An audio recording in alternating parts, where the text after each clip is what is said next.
Video start करने से पहले ही बता देता हूं कि ये एक normal roast reaction vlog video नहीं है, ये एक स्टोरी टाइम वीडियो है। जो लोग चैनल पे नए हैं उनको स्टोरी टाइम वीडियोस के कॉन्सेप्ट के बारे में नहीं पता।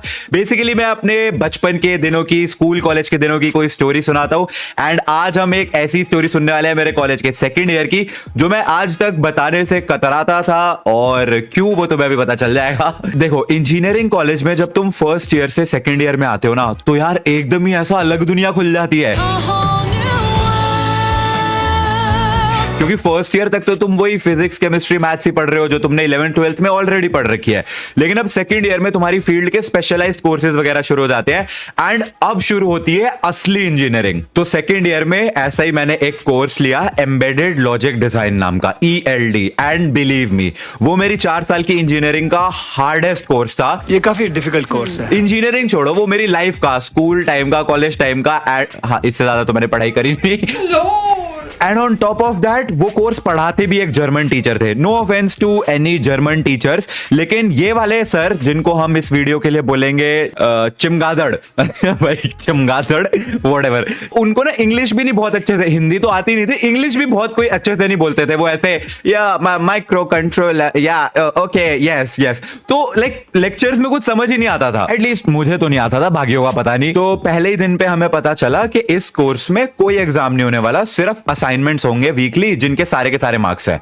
और हम तो बड़े खुश हो गए, भाई सिर्फ असाइनमेंट्स के मार्क्स है। तो उसके बाद असाइनमेंट्स आने शुरू हुए, एक एक असाइनमेंट, ट्रस्ट मी गाइस, एक एक असाइनमेंट इतना हार्ड, रो रो के, लिटरली जमीनों पे रो रो के, भाई नाच नाच के, लोट पोट होके कैसे कैसे असाइनमेंट्स किए हैं ना। फॉर एग्जाम्पल कोर्स के सेकंड वीक का ये असाइनमेंट ऐसा था जिसको देख के पूरे बैच की फट गई कि ये क्या है। कोई नहीं रहा, किसी से नहीं हो रहा, सिवाय एक जिसको हम इस वीडियो के लिए बुलाते हैं चील। ठीक है, तो चील के पास मैं और मेरा जो पार्टनर था, जिसको हम इस वीडियो के लिए बुलाएंगे गंजी, मैं और गंजी चील के पास गए कि भाई प्लीज थोड़ी सी हेल्प कर दे। उसने मना कर दिया। हमने कहा अच्छा चल, कोड नहीं दिखा सकता तो कम से कम ये तो बता दे कि इस तरीके से करना है, उस तरीके से करना है, कुछ तो बता दे। उसने मना कर दिया, साफ इनकार कर दिया। उसने अपना भाई डॉक्यूमेंटेशन वगैरह बना के असाइनमेंट सबमिट कर दिया और रूम लॉक कर दिया, खोल ही नहीं रहा किसी के लिए रूम। भाई मैं और गंजी, हम दोनों रूम में, हमारी रूह कलप गई कि मतलब इतनी बेइज्जती, अबे ये है कौन बे ये हमको दिखाने के लिए, हमको असाइनमेंट में हेल्प करने से मना कर दिया, ये है कौन। अगले 1 घंटे हम लगे हुए, 12 बजे की डेडलाइन थी, मैं और गंजी लगे हुए, हो ही नहीं रहा। ट्रस्ट मी गाइस, 11:55-56 पे जैसे ही हमारा असाइनमेंट जो है वर्क किया ना, सबमिट मारा हमने और कॉरिडोर में भागे, चील के रूम के सामने गालियां दे दे के नाचे कि चल गया।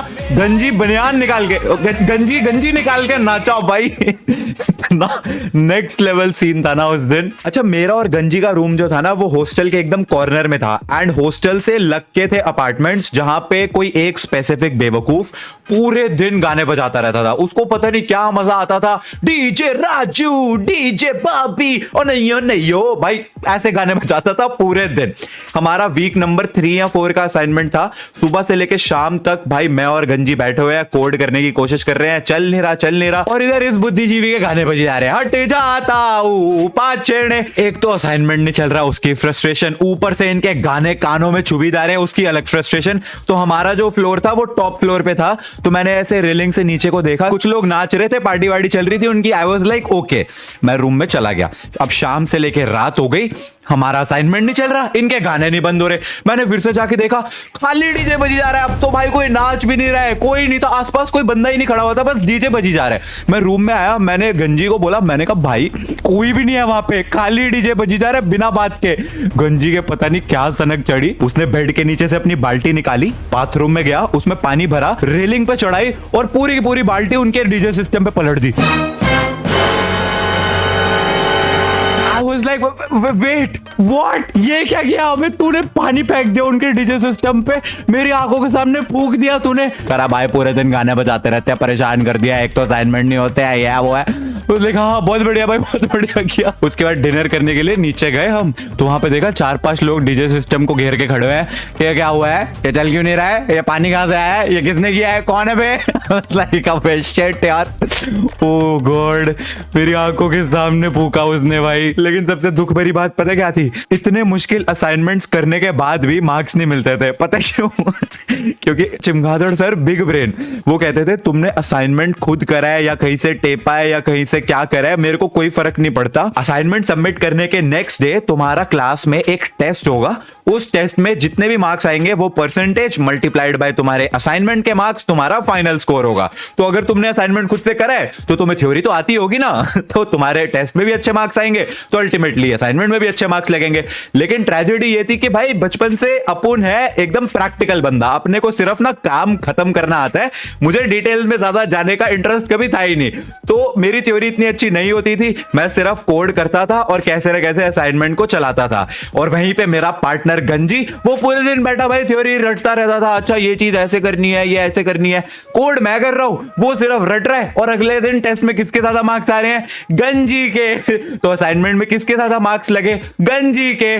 तो दुख किसको हुआ, मुझको।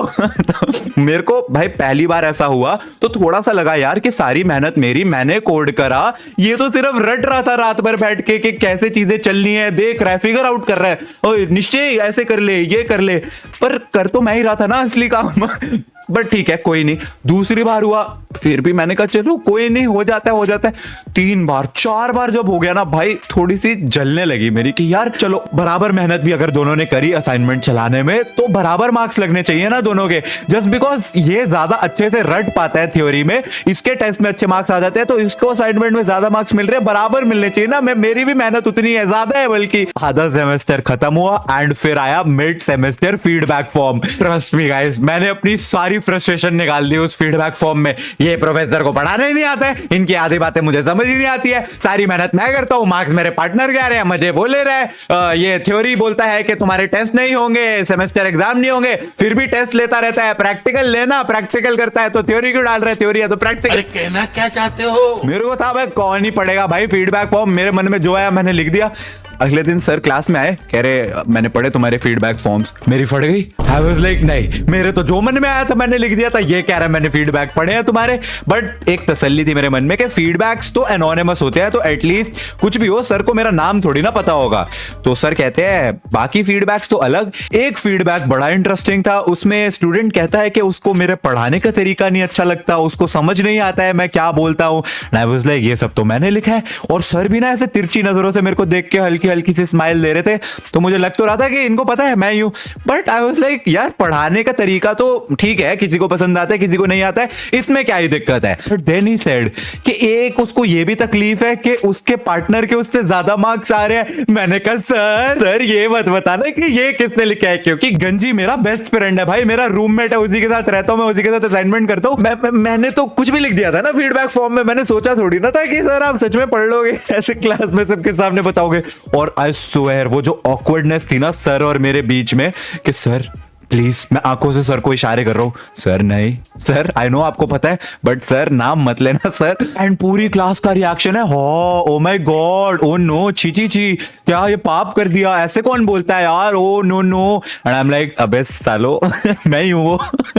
बहुत ऑकवर्ड था पूरा साल। जब भी मैं और गंजी सर के सामने आते ना, सर ऐसे देखते और स्माइल मारते एंड मैं ऐसे हो जाता कि हाँ मुझे पता है आपको पता है, लेकिन इसको नहीं पता है, तो इसको जो नहीं पता है वो आपको पता है, लेकिन ये बात इसको नहीं पता है और उसको पता चलनी भी नहीं चाहिए। ठीक है, it was really very very awkward. मेरे एक्चुअली उस कोर्स में काफी अच्छे मार्क्स आए थे। Honestly I had 9 CGPA out of 10 and गंजी की भी 9 थी 10 में से आई थिंक।